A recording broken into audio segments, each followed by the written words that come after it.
ನಮ್ಮ ಯುವಕರು. ಹಾಗಾಗಿ ಬಂಧುಗಳೇ, ಇಂಥ ಪುಣ್ಯ ಇನ್ನೂ ಹೆಚ್ಚಾಗ್ಲಿ ನಿಮ್ಮಂತವ್ರಿಗೆ.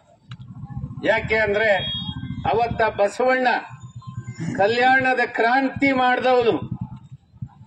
ಯಾರನ್ನಾದ್ರೂ ನಾನು ಅವನ ಪಾದ ಮುಟ್ಟಿ ನಮಸ್ಕಾರ ಮಾಡ್ಕೋಬೇಕಂದ್ರೆ ಅಂತ ವ್ಯಕ್ತಿ ಯಾರಪ್ಪ ಇದ್ದಾನೆ ಅಂತ ಹೇಳಿ ಹುಡುಕುವಾಗ ಅವನಿಗೆ ಗೊತ್ತಾಗಿದ್ದು, ಈ ರೈತನ ಬಿಟ್ರೆ ಪಾದ ಪೂಜೆಯನ್ನ ಮಾಡಿಸ್ಕೊಳ್ಳುವಂತ, ಪಾದಕ್ಕೆ ನಮಸ್ಕಾರ ಮಾಡುವಂತ ಯೋಗ್ಯತೆ ಇರತಕ್ಕಂಥವ್ನು ರೈತನ ಬಿಟ್ರೆ ಇನ್ಯಾವನೂ ಇಲ್ಲ ಅಂತೇಳಿ 12ನೇ ಶತಮಾನದಲ್ಲಿ ಬಸವಣ್ಣ ಹೇಳ್ದ.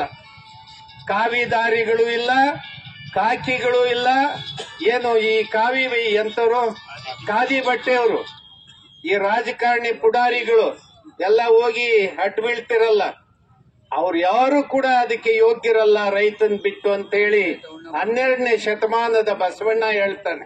ಹಾಗಾಗಿ ಬಂಧುಗಳೇ, ಇದು ಬಹಳ ಒಳ್ಳೆ ಕೆಲಸ.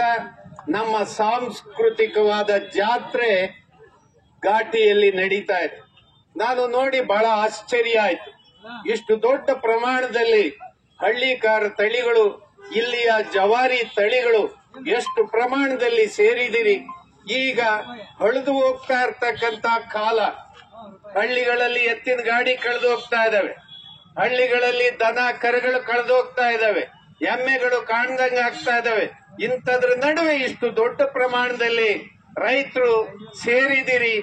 ಒಂದು ದೊಡ್ಡ ಜಾತ್ರೆಯಲ್ಲಿ ಕೊಡುವ ತಗೊಳ್ಳುವ ವ್ಯವಹಾರವನ್ನ ಮಾಡ್ತಾ ಇದ್ದೀರಿ. ನಿಮ್ಮೆಲ್ಲರಿಗೂ ಒಳ್ಳೇದಾಗ್ಲಿ.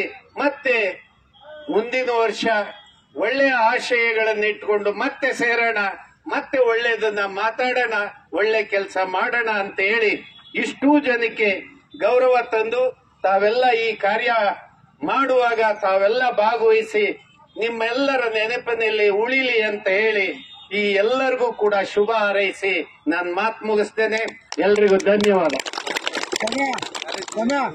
ತಮ್ದು ಯಾವ ಊರು ಅಂತ ಹೇಳೋದು ಯಾವಾಗ್ಲೂ ನಿನ್ ಟಿವಿಯಾಗ ನೋಡ್ತಾ ಇದ್ದೆ ನಾನು. ಬಕ ನೋಡ್ಬಿಟ್ಟು ಅಲ್ಲಿ ಮಾತಾಡ್ತಿದ್ ಬಂದ್ ನೋಡಿ.